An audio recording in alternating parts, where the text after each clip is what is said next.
Hello and welcome to Nerd Subculture. I'm your host, Jarrod. And I'm Edwina. And if you're listening to this, you're listening to a Once More We're Feeling series on Buffy the Vampire Slayer. Today we're doing Season 4, Episode 17, Superstar. This episode originally aired April 4th, 2000, written by Jave Epperson and directed by David Grossman. Eddie. This is a full spoiler podcast. I'm a huge fan, but Jarrod has never watched the series all the way through, and I'm trying to convince him it's worth his time. Every week you ask me this question, Eddie, every week, and it's a good question. Yeah, well, is it worth my time? Well, I hope it is worth my time. I hope it's worth your time listening to us as well.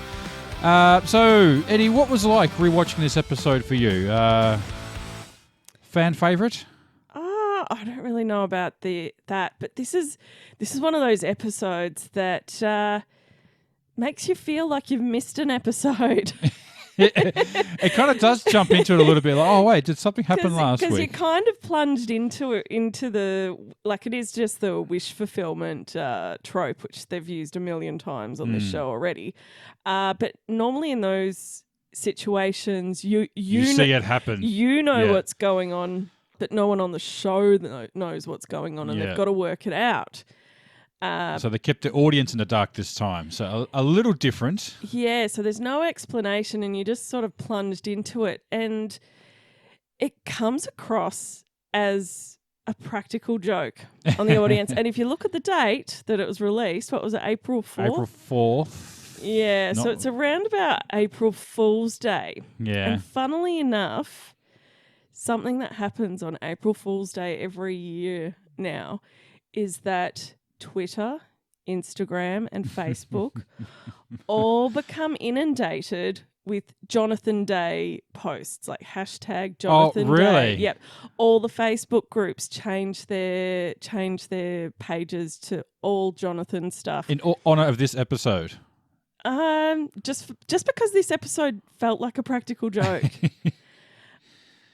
You just get, they change all their pages to, Johnathon the Vampire Slayer, and it's like for days there's nothing but Johnathon memes and lots of people doing like member berries. Yeah. Remember when Johnathon was the best character in the entire show? Remember when he was in The Matrix? Yes. Yeah. So it's actually. I've never noticed it. Maybe I have seen it and didn't twig on it and didn't think anything of it. So I probably will keep an eye out next for April Fool's, which is a while away now. So I'll probably forget by then. Well, funnily enough, when Danny Strong, he won, I think, 2 Emmys for when he wrote that Sarah Palin movie, and I just had this episode. I was like, has Danny Strong done a wish fulfillment spell? I think Reddit did something similar with the Data is Beautiful subreddit, and it's usually like graphs and pie charts of moving, usually animated sort of GIFs of pie charts of the rate of cars being sold or something like that. And I don't know if it was April Fool's. Was it April Fool's this year? But everyone started posting pictures of Data from Star Trek and all these beautiful poses. And okay. Yeah, so Data is the subreddit's Data is Beautiful. So all these, and I'm like, what the hell's going on with this subreddit? And okay, yes, he is beautiful. Was it Brent Spinner? I think Spinner. Yeah, his name is. Yeah. His followers Spinnerfems. Yes, I do remember the Spinnerfems. Spinnerfems. I like that. And Johnathon pretty much becomes the ultimate Mary Sue. He's got nothing on Ray at this point. Yeah. If you want to see a Mary Sue. You want to, the king of the Mary Sues. Yes. Look at Johnathon. Yeah, he very much fell into that category this episode. Well, he somehow managed to have 2 gay girls lusting after him and a straight guy also lusting after him. That's an achievement. Yes. Did you want to do that? Okay, let's get the summary out the way and we'll get back to it, Eddie. When Buffy and the gang discover a nest of vampires, they turn to Johnathon Levinson, a former fellow pupil of Sunnydale High School, for help. At Giles' apartment, Johnathon examines weapons and practices hand-to-hand combat with Buffy. Willow uses her computer to find out a way to attack the vampire nest, but Johnathon finds a better way. He slays the majority of the vampires, leaving Buffy, who allowed one vampire to get past her, feeling inadequate. As they leave the crypt, Johnathon poses for pictures. While putting pictures of Johnathon up on a wall, Willow and Tara talk about the fight earlier that night and Buffy's damaged relationship with Riley. At Riley's dorm room, Buffy tries to play basketball, but she is too uncomfortable around him to let him get close. Johnathon comforts Buffy and he tells her that she is mad at Riley because he does not know her as well as she would like to know him. He tries to convince her to forgive Riley because her expectations are too high. All while, Johnathon signs autographs for overzealous fans. A new commander at the initiative has brought in Johnathon as a tactical consultant, leaving Johnathon to explain the plans to find and destroy Adam. Johnathon is aware that Adam has a uranium power source. One fan, Karen, is spying on Johnathon's house but is attacked by a demon and manages to run away. While Johnathon takes center stage as a singer at the Bronze, Buffy and Riley take to the dance floor. Buffy tells Riley that she wants to move on with their relationship. Karen goes to the Bronze for Johnathon and, when she is taken back to his place, describes the demon's appearance.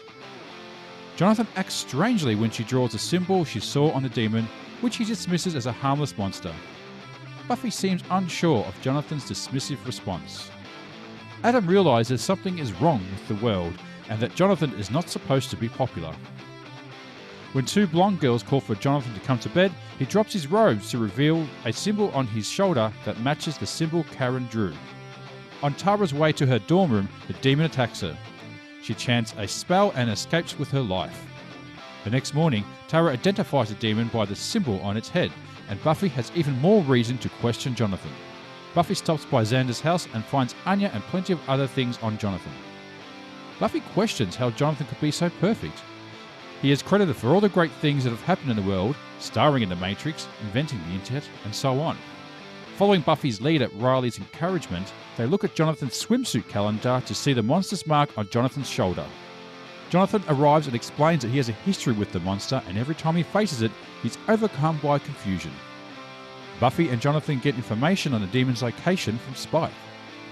Willow discovers that Johnathon did an augmentation spell that will make everyone adore him, but that spell had a side effect of creating a demon to balance out the positive changes to Johnathon's life.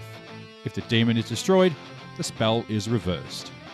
The gang has a hard time dealing with the prospect of a world without Johnathon. In a cave, Johnathon tries to prevent Buffy from falling into a pit, but the demon interrupts him. Johnathon hides while Buffy fights the demon, then runs out and pushes the demon into the pit, nearly falling in himself but being saved by Buffy. With the demon destroyed, the world returns to normal and Johnathon is once again unpopular. Johnathon explains that he received counselling after his attempted suicide. He met another person who instructed him to create the spell. However, the boy failed to mention that the spell would produce a monster. Buffy warns him not to fix things all at once, and those things can take time. Her advice to him is reminiscent of the advice he gave to Buffy regarding her relationship with Riley. The end. Yeah. Okay, so where do we start with this episode, Eddie? Well, it's definitely one of the high concept episodes that occurs in season 4. There's lots of these very different styled episodes. Now, what adds to the fact that it feels like a practical joke this episode is that they splice in The intro. intro pictures of Johnathon. And I will say, when I first watched this episode back in the late 90s, it wasn't an uncommon occurrence that TV shows would just completely change out a character or add in a character or add someone in who was never there before and just act like they had always been there. Or a character would just leave and then it would never be mentioned why they'd left. Yeah. This is this is very, very reminiscent of is it the Rickshaw Redemption or no, what's the episode of Rick and Morty? It's your favourite episode. I know it is. I can't remember the name of it. No. Total Rickroll? Total Rick Recall? Total Recall, I think. Yeah, yeah. So... And they put in Mr. Poopy Butthole into the credits. And they put so they did a Poopy Butthole intro, but really, I think Rick and Morty did a Johnathon intro. Yes. I think we have to say maybe a new segment, Eddie. Buffy did it. So a good 20 years maybe, or 15 years. Oh, what was this, 2000? So, I don't know, 18 years, I think, prior. But that they were sort of making fun of the eccentric character that will come into a sitcom series that no one has ever seen or mentioned before, and they have all these memories of them that the audience has never seen before. Yeah. So there'd be some uncle or some cousin who would come in and have these wacky sort of shenanigans in the episode, and the character would leave, and you'd never ever see him again and never hear from them again. Yeah. Never mentioned again. Never mentioned again. Nothing. So, doing it. But that intro wasn't subtle. That he was like right in there, and you could tell that it wasn't the same character we'd seen. Like all the poses he was doing, it was very Blue Steel sort of faces he was doing in the intro. Did you ever think that maybe there's more to life than being really, really, really ridiculously good looking? Like, it's super Johnathon. It's not nerdy Johnathon from... Exactly. It's not the Johnathon we see. And even when you see him at the end, in the final scene, he looks completely different than what you see him through the show. Like it's amazing. His clothes are just even his hair as well as the way he talks, and it's just completely a different character than what you'd seen through the show. So it's a pretty cool idea just to throw that in there. Although I do have one gripe with doing this, I feel like. Or maybe we can come back to this or something, but maybe I'll talk about this now. It just seems maybe the wrong things they did was to continue the main arcing storyline with Johnathon changing. I feel like they kind of threw a spanner in the works and made it didn't make any sense. That how could Johnathon be there if all these other things had happened through the show, like with Faith being there and Adam and all that stuff if Johnathon wasn't there. Yeah. I felt like maybe they could have just left that stuff out with Adam. No, because you need it.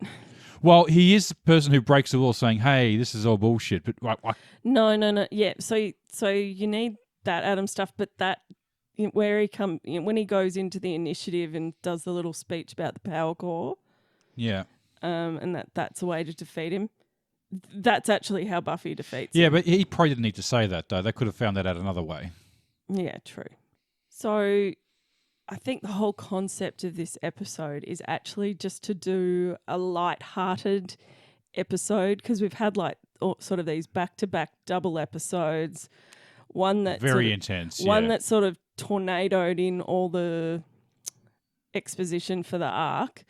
And then another double episode where you had, Faith pretty much come in and just cause utter chaos and destroy everything that she touched.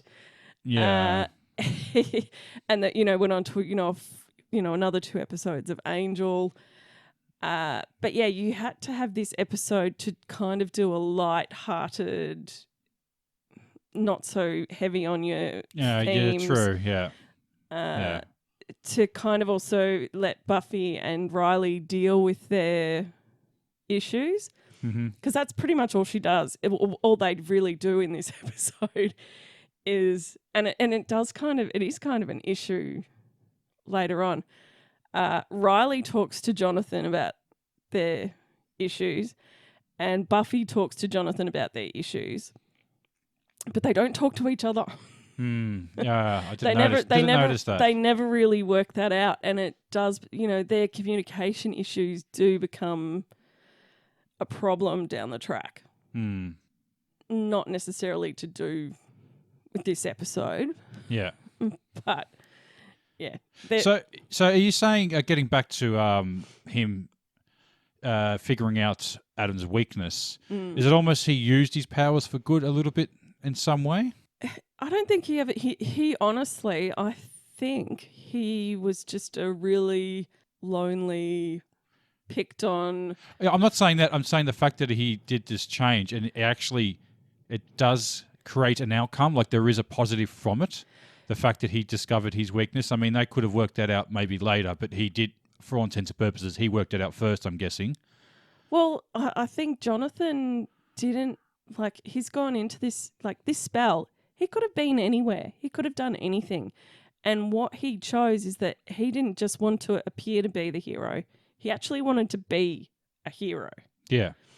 It's why he doesn't hurt Buffy when like, he never planned on anyone getting hurt. He doesn't hurt Buffy when she's figuring out what he's done. And you think that he's maybe going to do something nefarious to her as well. Yeah. You think when he's going to go to the cave that... And- there was that moment, actually, when she's Buffy standing on the cave, you think he's going to push her, but he pulls her back, doesn't he? He's like, oh, careful, Yeah. So he's fully aware. Was he fully aware of it? Yes. So, yeah. Yeah.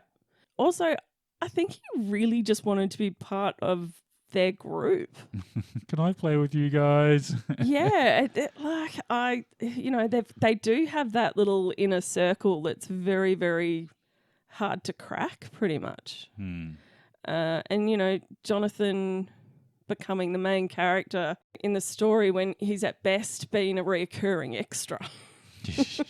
Harsh. He really just wanted That to be yellow part shirt of was looking pretty red at one stage. Yeah, he really wanted to be part of the group. He wanted to be a hero. He wanted to be friends. He wanted the connection that they had. And I don't know, sometimes I think that their little inner group thing is a little bit snobby, like a bit arrogant, and like they don't really they've started to let a few other people in. Yeah. Very closed off from but it's only when they become people. a romantic partner that they're allowed in. Yeah, true. Yeah. So that's the only way you get into that group is if you're a love interest. you gotta fuck your way into that group, the Scoobies. Yeah, but I'm just like, don't you have you'd have more than two friends. You'd have like there's they wouldn't let Amy into their little group. They wouldn't. Oh, they got the rat girl still, haven't they? Yeah. Well, before she was a rat, they didn't. They still, there were certain people that have been around that they. Anyway. Very exclusive clique. Yeah, it's a very exclusive little clique that they've got. But yeah, you could tell Johnathon actually wanted to be part of it, and I also think he wanted to help fight the bad guys. Yeah. I'll mention. Anya brings up the world without shrimp when talking about multiverses. Yeah. That becomes a recurring joke. Oh, does it? I didn't realise it was a joke. Yeah. Okay. That's the joke. Yeah. So that becomes a recurring joke and appears in Angel. So what was the metaphor again about the shrimp? What if you made a wish? Yeah. And you wished that there was a world with no shrimp. Mm-hmm. Yeah. That's it? Oh, okay. Right. Yeah. I thought it went on a bit more than that. Then what would that mean? No. It was just you could create a new reality. Yeah. Okay. Yeah. All right. Yeah. Yeah, that's what Buffy was trying to say. This also introduces the idea of you can't really trust your memories. It does introduce that idea of the multiverse and that your reality can be changed, which will become a bigger plot point in season 5. Oh, wow, okay. Yeah. Yeah, so alternate versions. But where your memories can be altered and it can deceive you. Yes. Yeah. Yes. How long would this spell have lasted? It seems like it's always doomed to fail, these spells. Yeah, pretty much all of these spells, as Adam said, they're unstable. Yeah. He very poignant, that, wasn't it? Yes. And they always seem to just end in chaos. Yeah. And funnily enough, when Adam does come into this episode, he's talking to a vampire. Did you look up who the actor was that was playing? No, I didn't. That vampire? Okay. I can't remember his name now. But anyway, the guy is Chuck from Supernatural. You've never seen Supernatural, but Chuck plays a reoccurring. Oh, no. He's a reoccurring character. Sorry, don't know that show that well. Oh, sorry. You've never watched Supernatural. No. Our next podcast, how many episodes? Well, that's 15 years of episodes, and they're all 22 episode seasons. You son of a bitch. No. I have a life. Jesus. Yeah, I somehow don't think you'd. And there are some seasons that do drag a bit. Oh, gosh. Going to drag me through that too? So. You lie! I won't drag you through that. Thank you. So. What else you got for us, Eddie? Yeah, so as I was saying before about it was pretty much Johnathon giving advice to Buffy and Riley in this episode. And I think Johnathon's advice to Buffy was actually pretty poignant. I'm surprised, as I was saying before, like he actually did help. Yes. And in a really good way. Like he actually kind of has set the precedent of a few things. It was that thing. He didn't do anything truly evil. It was more the fact that people didn't have free will. Well, free will. I mean, altering people's consciousness has got to be pretty frowned upon, I think, regardless if it's for good or bad. Yeah. So, yeah, that can't be great. And then actually someone did get hurt. That poor Karen got nearly got injured bad. And Tara almost did as well. Yeah, but he wasn't. It was a ramification. Yeah, of the well, it's a spell cause and effect of his actions. Yeah, so yeah. you can blame him for that. That is his fault. You can blame him, but he didn't intentionally. Yeah, well, intention's not do really that, an but excuse. but there is It's not a also defense. there is also the fact that there were those twins that he was possibly having sex with. Yes, that the Swedish twins. Yes. I did look them up. I'd have a feeling that is that Inga and something. Elsa. Inga and Elsa. Yeah. Yes, I did look up them. Yeah. They've been in a few shows as twins. Yeah, but I'd say that was pretty much rape again. Then that's not good, is it? They didn't really. Well, I guess they consented, but they had their minds mind controlled. Yeah. So is that almost grooming? Grooming, yeah. So no, I don't think what he did was good. Good for him though.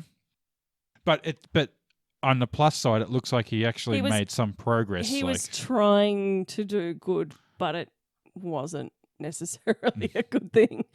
As Buffy said, you can't do things in one big grand gesture. When it happens with good intentions. Please, continue. You were saying something about best intentions?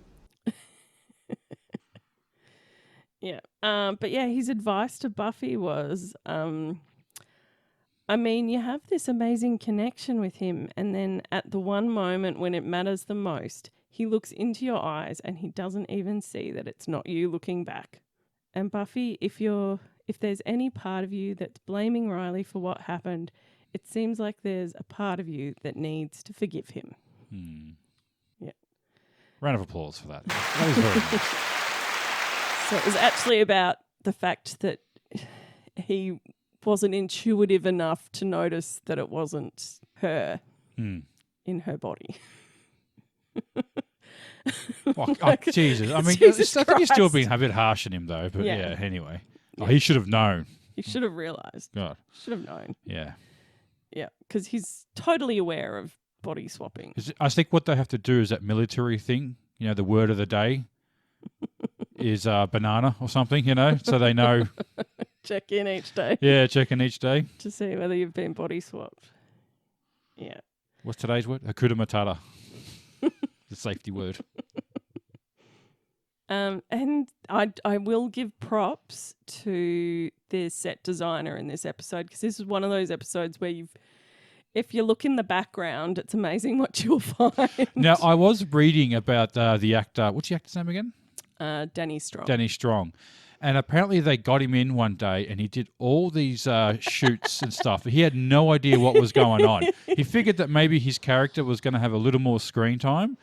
But he had absolutely no idea what the script was. And they were just doing constant photos with him and shoots. And and he was bewildered. Like, what the hell is all this crap? Because there's all these posters in the background of him like selling Nikes and there's even like playing basketball and stuff like that. Yeah, and there's like a box. He's on a cereal box as well. They're called Johnny O's. and his book, Oh Johnathon, what was it? Yes, Oh Johnathon. They really went all out on that, didn't they? Yeah, yeah. Would like to have known what Oh Johnathon was about. In between starring The Matrix and inventing the internet. So, writing. He managed to write a book and defeat the mayor, and yeah. Oh, and he also received that gift as well. Oh, the class. She gave him the class she gave him the protector gift. award. Yeah. So, very mind altering. Oh yeah, and those props. Yeah, it's all really great world building that they did with this episode. And the music goes very 007. Very 007. And all of a sudden, the Bronze is a much classier place. Yeah, he cleaned it up a bit, didn't he? They were playing some jazz, weren't they? Yeah, and they were all into their jazz. Funnily enough, the singer, he's not actually, like when he's singing, that's actually the voice. Tobey Maguire.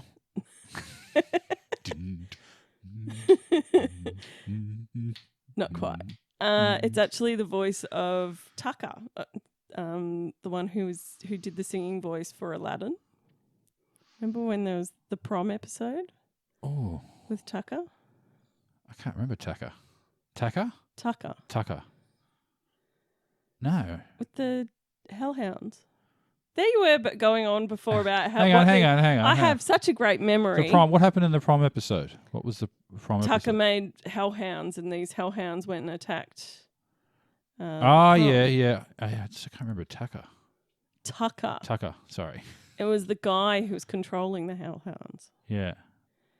And you did a whole bit on him being the voice of. He does all the singing in Aladdin. Oh, did I? Are you kidding me? Like, literally 10 minutes ago, you're going on about what a great memory you have. Well, I like to think I have a good memory, but it's sort of coming to me now. I can picture the IMDb page that I looked up when I said, oh, he actually did the voice of Aladdin. The singing voice. The singing voice, yeah. Yeah. All right. Moving on. At the end, Johnathon just seemed to be in full denial.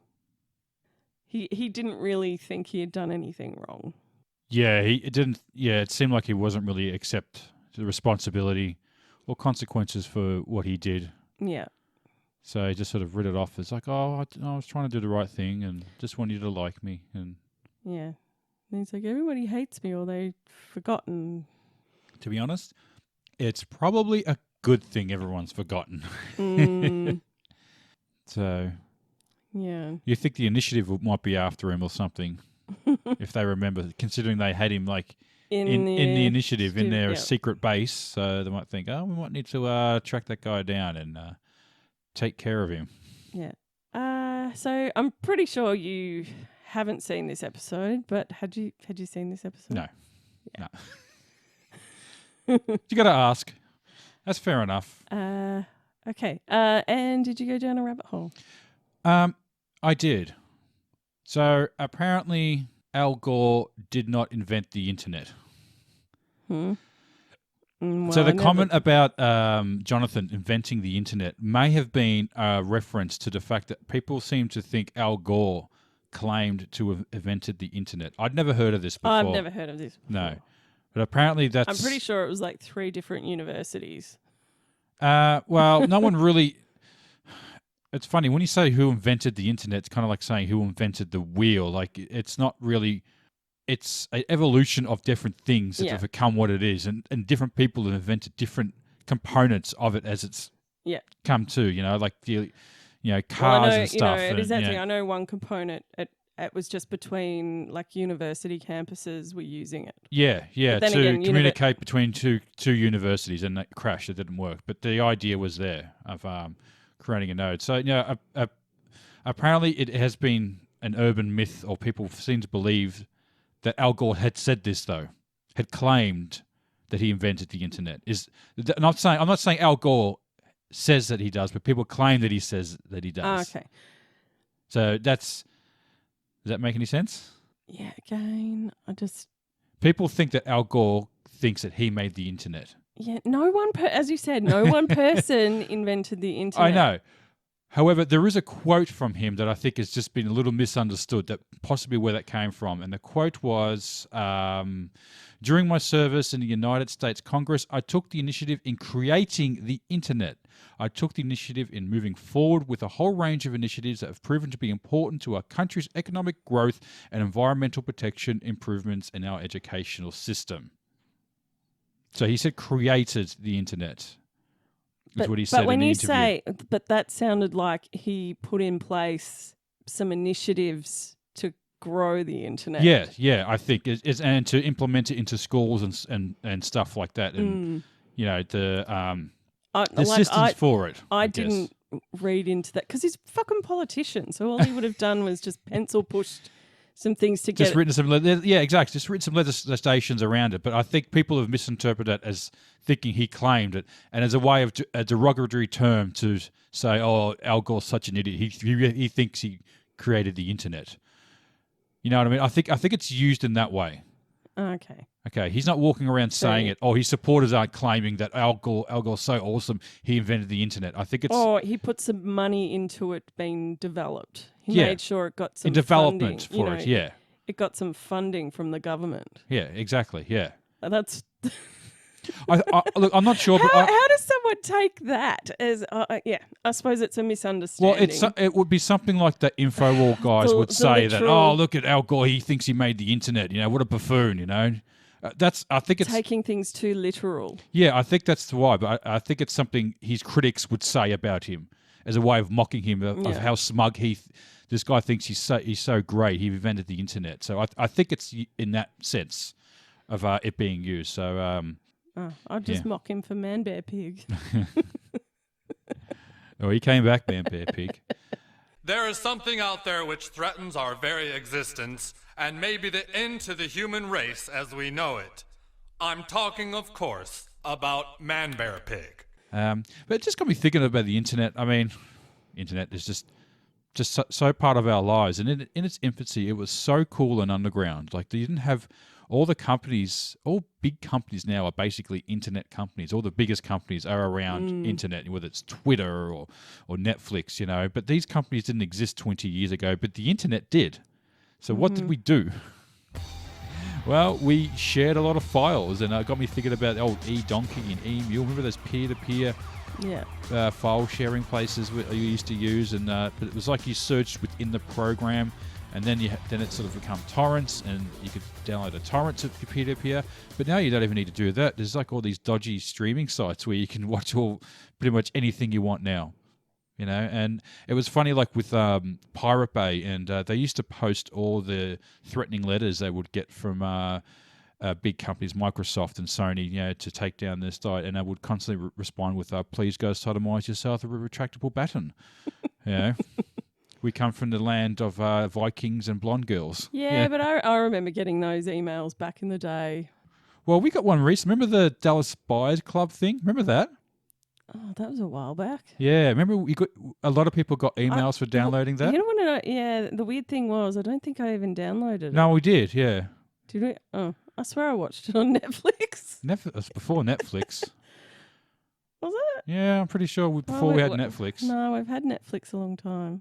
Yeah. It might have been one of those things. I think I might have downloaded it and then just not watched it. Oops. Until it was on. Anyway, you shouldn't download. That's illegal. Yes. Yeah. So that was my little rabbit hole. The internet. There we go. I summed it all up for 5 minutes. The internet. The internet. All right. We'll just get into question time then. All right.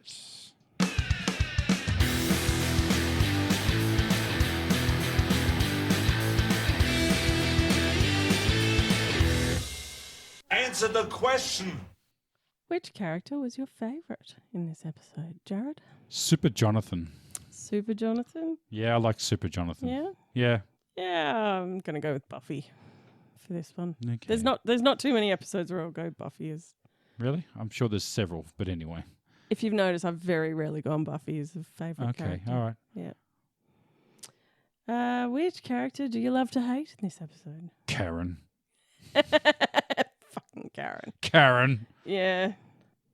Karen with a K. I like that. No, I didn't know. Karen with a K. No. Karen with a K. I don't know. I wasn't really anyone to hate in this a lot. Anya was extra snarky, almost. It just seems like she just wants to be left alone. It's like Buffy comes in, she's like, "Oh, hi. I was like, why aren't you going away? You want to come in, I guess." She just sits down reading a book, and she's like looking over. She's still here. Fuck, what do I do? How do I interact with? What am I supposed to say? Okay, LOL moment. I think all the Johnathon paraphernalia was quite hilarious.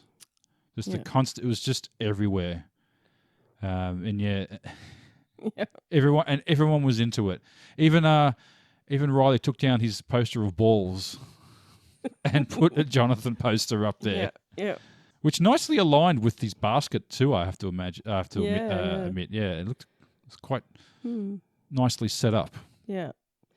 Yeah, I think it was Graham in the initiative going, it's about time they brought in the big gun. And then you see Johnathon walk in and he's a good 2 feet tall, smaller than he is tiny. Like even SMG dwarfed him a couple of times. I noticed. Like when she walked over him, like, God, he must be tiny because she's really small too. She's really tiny, yeah. Yeah. So he must be barely 5 foot, I think. And the other one that I thought was quite funny was Xander speaking Latin in front of the books and accidentally sets it on fire. Oh, was it El Libro Incindere? Incindere, yeah. Favorite fight scene? There weren't too many fight scenes in this. So. No, not really. I just went Johnathon rolling around with the crossbow, I guess, was probably the best fight scene. Just over the top and ridiculous, I think. Yeah. And unnecessary. You don't need to roll around when you fire at people. You can just stand up and do it. It's a lot easier. Yeah, I probably would have gone with the Buffy Johnathon monster at the end. Yeah. Yeah. As Johnathon sort of losing his abilities every time she punches the monster, he sort of gets weaker. Yeah. And every time the monster punched her, he got stronger. Favorite scene? Well, I'm going to go with the intro. Oh, really? Yeah. I think it's pretty... I don't think I'll ever say the intro as a favourite scene, but it really set up... You're saying to me, I've got to watch the intro. We always do, mind you. We never skip it. But you were very adamant that I had to watch it. Only because I have to do my little... Oh, God, yes. Every time. Every time. Even after they've cut out the scream. You still do it. I still do the scream. You do the... sometimes. Whoosh. Yes, so my favourite scene is probably Adam and I'm just going to call him Vampire Chuck. They're talking in the cave and Adam's like, these are lies. None of this is real. The world has been changed. It's intriguing, but it's wrong. And then Adam's all like, you're under his spell, just like the others. I seem to be the only one who is not. I am aware. I know every molecule of myself and everything around me. No one, no human, no demon has ever been as awake and alive as I am. You are all just shadows. Ooh, harsh. So, but isn't he meant to be part demon? Yeah. So wouldn't a demon side be changed as well? Be altered in some way from the spell? No, because he's aware. He's trying to say that he hasn't been changed by the spell. Well, why not? Because he is aware. Yeah, okay, right. So what does that mean then? I don't know. He just wasn't affected by the spell. But he is part demon, though, haven't he? Like they have built him with synthetic and demonic parts, I guess, as a Frankenstein's monster. Yeah, so he's a little bit of everything. But yeah, apparently that didn't work. The spell. Okay. He could see through the spell, but then Buffy also started to see through the spell. She realized there was something not quite right. Yeah. As she always does. Probably that uncanny valley thing where you know something's wrong but you can't quite put your finger on it. Yeah. Least favourite scene. So was it laundry day for Riley? Couldn't wear a shirt? He's so hairless as well. There's like just no hair. I know, yeah. It's like a little Ken doll. I can just see him just screaming in agony for those shots. He would have been doing loads of push-ups beforehand. And every single blade of hair was taken off that hairy chest. And yeah, it's just, in his room shirtless. I don't know. It just seemed unnecessary. Mm-hmm. My least favourite scene, probably Buffy's friend. It's hard seeing all of Buffy's friends had such little faith in her. Like they always do though, don't they? It's nothing really new, is it? Oh, just more than normal. Like when they were all horrified by the fact that she was the one that called the meeting. They weren't really listening to anything that she said. And then it wasn't until Riley, the man, goes, I've gotten to know this girl and you should listen to her. It wasn't until Riley said something that they were like, oh, okay, maybe she's onto something.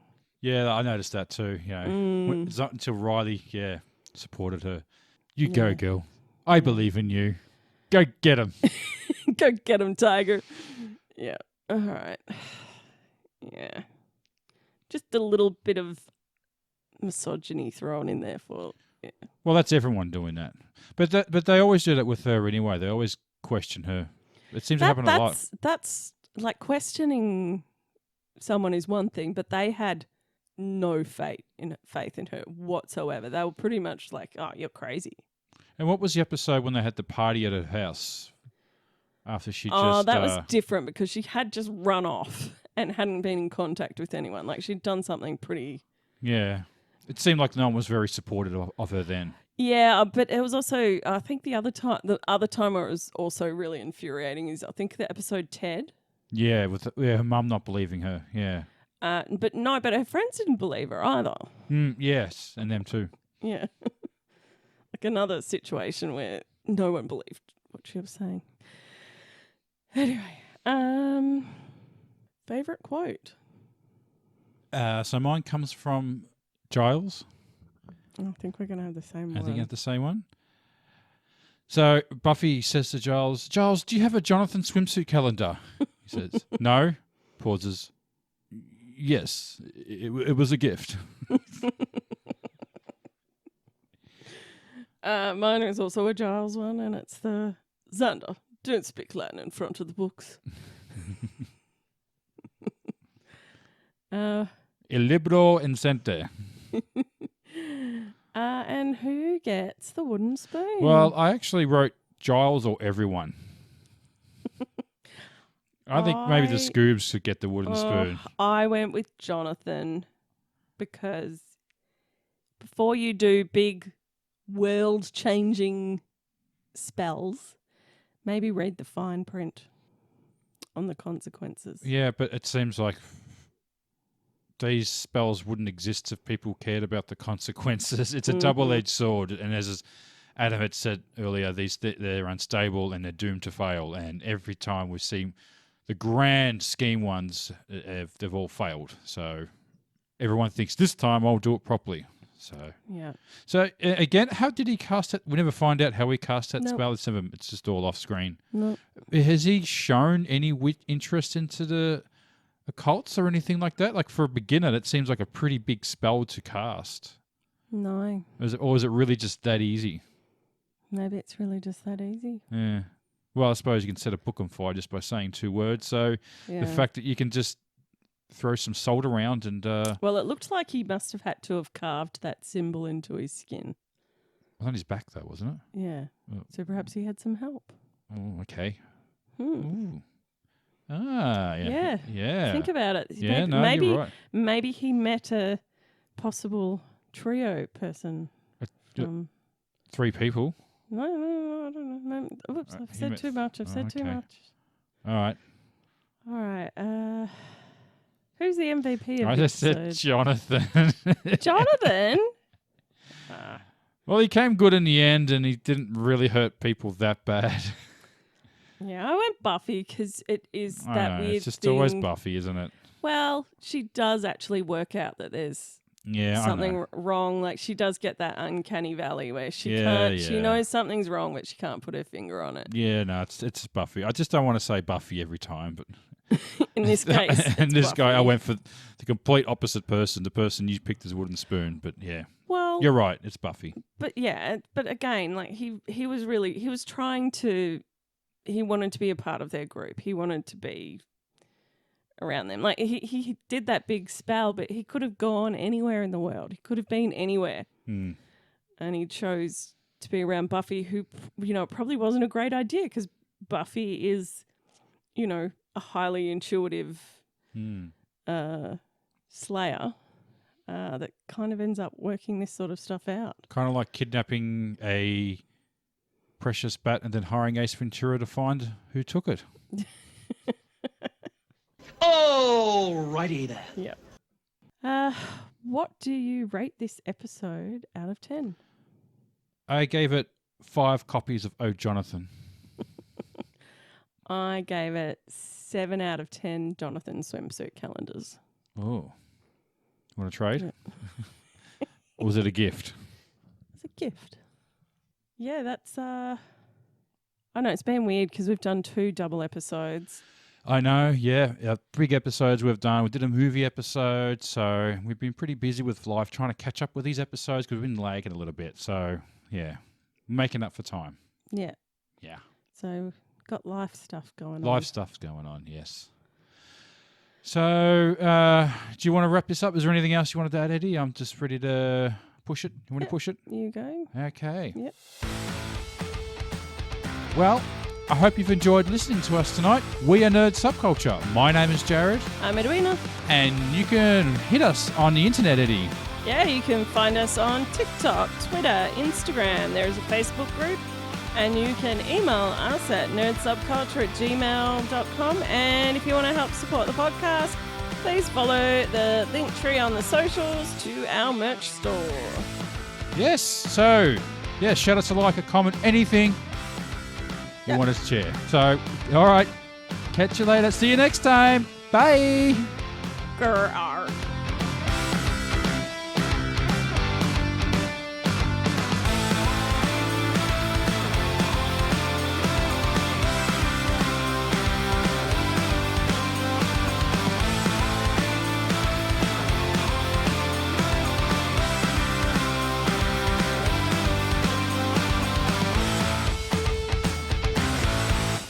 Did you ever think that maybe there's more to life than being really, really, really ridiculously good looking?